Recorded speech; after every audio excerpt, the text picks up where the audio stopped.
പ്രൊഡക്ഷന്റെ വണ്ടി ഉണ്ടെങ്കിലും ഭാസിയാണ് എന്നെ വീട്ടിലേക്ക് ഡ്രോപ്പ് ചെയ്യാറ്.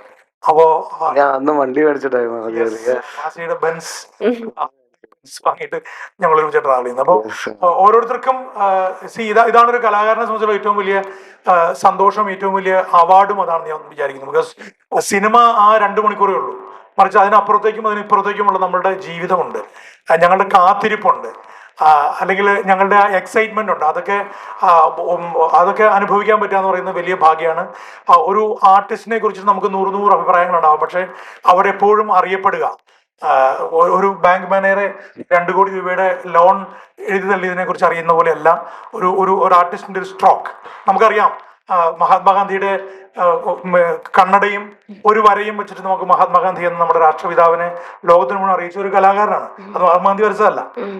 അപ്പോ ഒരു ആർട്ടിസ്റ്റിന്റെ ഒരു സ്ട്രോക്ക്, ഒരു വര, ആ വര ആണ് എന്നും അതിനെ ലോകം മുഴുവൻ സെലിബ്രേറ്റ് ചെയ്യുമ്പോഴാണ് ഒരു കലാകാരന്റെ ജീവിതം ധന്യമാവുന്നത്.